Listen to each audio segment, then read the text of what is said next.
Good morning. Barry Bryson here. Thank you for joining me for another 5 good minutes with the Word.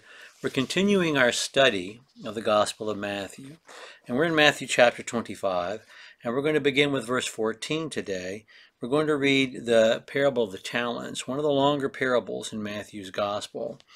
This is part of Jesus' larger sermon of end times, and he's talking about preparedness as he did yesterday when we were talking about the parable of the 10 bridesmaids.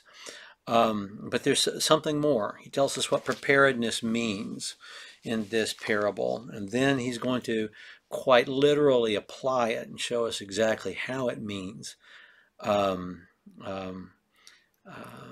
thing that he's going to tell us today.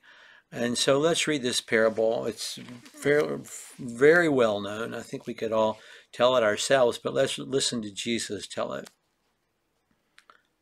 For just like a man about to go on a journey, who called his own slaves and entrusted his possessions to them, to one he gave 5 talents, to another 2, and to another 1, each according to his own ability, and he went on his journey.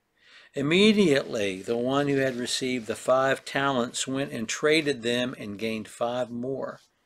In the same manner the one who had 2 received the 2 talents and gained 2 more. But he who had received 1 talent went away, dug in the ground, and hid his master's money. Now after a long time the master of those slaves came and settled accounts with them. And the one who had received the 5 talents came up and brought 5 more talents, saying, Master, you entrusted 5 talents to me. See, I have gained 5 more talents. His master said to him, Well done, good and faithful slave. You were faithful with a few things. I will put you in charge of many things. Enter into the joy of your master. The one who had received 2 talents came and said, Master, you entrusted to me 2 talents. See, I have gained 2 more talents. And his master said to him, Well done, good and faithful slave. You were faithful with a few things. I will put you in charge of many things. Enter into the joy of your master. And the one who had also received the 1 talent came up and said, Master, I knew you to be a hard man, reaping where you did not sow, gathering where you scattered no seed. And I was afraid, and went away, and hid your talent in the ground. See, you have now what is yours. But his master answered and said to him, You wicked, lazy slave, you knew that I reap where I did not sow, and gather where I did not scatter seed. You ought to have put my money in the bank, and on my arrival I would have received my money back with interest. Therefore, take away the talent from him, and give it to the one who has the 10 talents.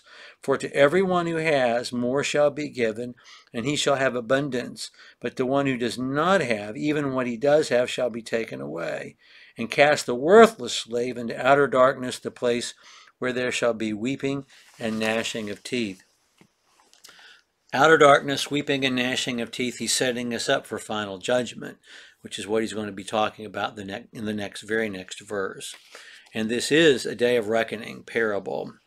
Billie Holiday, many years ago, wrote the song God Bless the Child, and she based it upon this parable, and she completely misread the parable, although it's a wonderful song, and nobody has a voice like hers.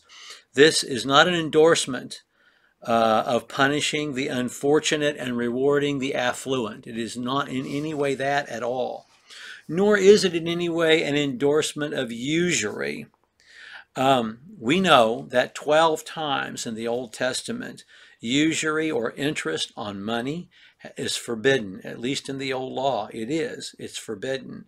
And Jesus is not endorsing it in any way. He's telling a story about the world as it is. The Lord and Master in this story admits that he has the capacity for being ruthless. So in no way is Jesus endorsing, ruthless behavior. Jesus in Luke chapter 16 tells the parable of the unrighteous steward to make a point, and it's not to glorify unrighteousness. He's making a point here. So these servants have been given talents. These talents are not abilities in the way we use talent. A talent is a weight, and more particularly a weight of silver. And your commentaries or your study Bibles will give you a variety of different amounts, but it seems to be a pretty huge amount to his slaves. And these are slaves. These are people who are legally owned by him. And we're not going to get into the whole topic of slavery, which we've talked about at length. Slavery in the first century was not slavery in the Old South. Slaves were people who had rights, but they are his slaves, and he owns them. That's the key to the story. And he gives them an enormous amount of money. In other words, this money isn't there to protect, it's there to use. And it seems that he's giving them something around, one of them around $50,000, one around $20,000, and one around $10,000. And he gives it to them as his servants, trusted servants, because he trusts their ability to use this money. And he doesn't tell them how much he expects them to make while he's gone, but to take these resources that are entrusted to them and put them to work. We're not told how. We're not told they play the stock market. We're not told they invested here or there.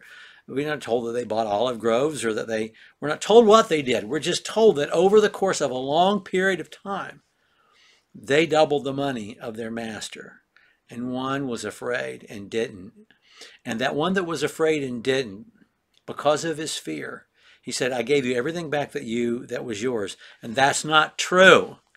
There's a flaw in his mathematics, because the slave master owned him.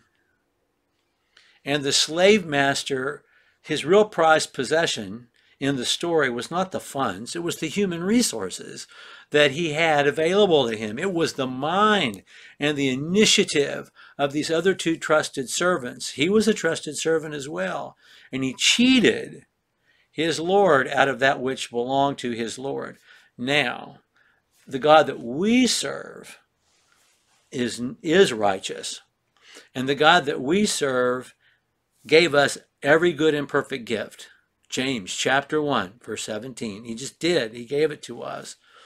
And the resources that we have, whether they be the amount of money we have in the bank or the personal talents that we have, the intelligence that we have, the ability for hard work, the capacity for compassion, everything that we have that we use belongs to God first. He gave them to us in trust, and he gave them to us to use.